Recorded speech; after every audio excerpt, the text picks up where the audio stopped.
முக்கிய செய்தியை பார்த்துக் கொண்டிருக்கிறோம். பெங்களூரு சின்னசாமி ஸ்டேடியம் வளாகத்தில் இன்று மாலை ஏற்பட்ட கூட்ட நெரிசலில் சிக்கி 30 பேர் படுகாயமடைந்திருக்கக்கூடிய நிலையில் 11 பேர் உயிரிழந்திருக்கிறார்கள். கூட்ட நெரிசலில் சிக்கி உயிரிழந்தோரில் 5 பேர் தமிழர்களாக இருக்கக்கூடும் என்ற தகவலானது தற்போது வெளியாகியிருக்கிறது.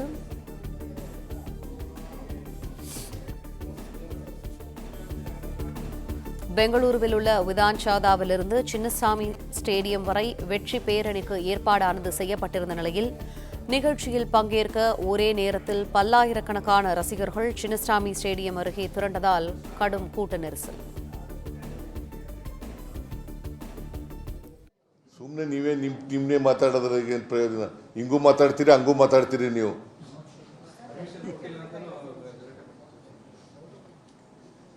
ನಾವು ಕರೆದಿರಲಿಲ್ಲ, ಕ್ರಿಕೆಟ್ ಅಸೋಸಿಯೇಷನ್ ಅವ್ರು ಕರೆದಿದ್ರು. ಅವ್ರು ಇದು ಮಾಡಬೇಕು ಅಂತಂದ್ರು. ಇಲ್ಲಿ ಇದರಲ್ಲಿ ವಿಧಾನಸೌಧದ ಮುಂದ್ಗಡೆ ಮಾಡಬೇಕು ಅಂತ ನಾವು ಪರ್ಮಿಷನ್ ಕೊಟ್ಟಿದ್ದೆವು. ಮತ್ತು ನಿನ್ನೆ ತಾನೇ ಮ್ಯಾಚ್ ನಡೆದಿರೋದು, ಇವತ್ತು ಹೇಳಿದ್ದಾರೆ ಮಾಡಬೇಕು ಅಂತ ಹೇಳಿದ್ರು, ಮಾಡಿದ್ದೀವಿ ಅಷ್ಟೇ. ನೀವು ಮಾಡಲಿಲ್ಲ ಅಂತಂದರೆ ನೀವೇನು ಬರೀತಿದ್ರಿ? ಮಾಡಲಿಲ್ಲ ಅಂತ ಬರೀತಿದ್ರಿ. ಅದನ್ನು ಹೇಳ್ತೀರಿ, ಇದನ್ನು ಹೇಳ್ತೀರಿ. ನೋಡ್ರಿ, ಈ ದುರಂತ ಕೇಳಪ್ಪ ಇದೆ. ಸುಮ್ಮನೆ ನೀನು ಎಷ್ಟು ಮಾತಾಡ್ತೀಯ? ಕೇಳಯ್ಯ, ನೀನು ಏನು ನೀ ಹೇಳೋದಕ್ಕೆಲ್ಲ ನಾನು ಉತ್ತರ ಕೊಡೋಕ್ಕಾಗಲ್ಲ. ನಾನು ಕೇಳಪ್ಪ ಸುಮ್ಮನೆ. ಈ ದುರಂತ ನಡಿಬಾರ್ದಾಗಿತ್ತು, ನಡೆದೋಗಿದೆ. ಸರ್ಕಾರ ಈ ದುರಂತಕ್ಕೆ ನಾವು ಮರುಗ್ತೀವಿ, ದುಃಖಿಸ್ತೀವಿ.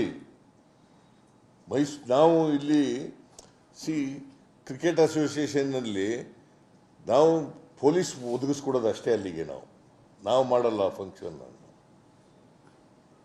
ಪೊಲೀಸ್ ಭದ್ರತೆಯನ್ನು ಒದಗಿಸ್ಕೊಡ್ತಕ್ಕಂಥದ್ದು ಅಷ್ಟೇ. ಸೊ ಅಲ್ಲಿ ಆಗಬಾರ್ದದು ಆಗ್ಬಿಟ್ಟಿದೆ. ಅದಕ್ಕೋಸ್ಕರನೇ ಮ್ಯಾಜಿಸ್ಟ್ರಿಯಲ್ ಎಂಕ್ವೈರಿ ಮಾಡ್ತಾ ಇದ್ದೀವಿ. ಯಾರು ತಪ್ಪು ಮಾಡಿದ್ದಾರೆ ಅವ್ರ ಮೇಲೆ ಕ್ರಮ ತಗೋತೀವಿ.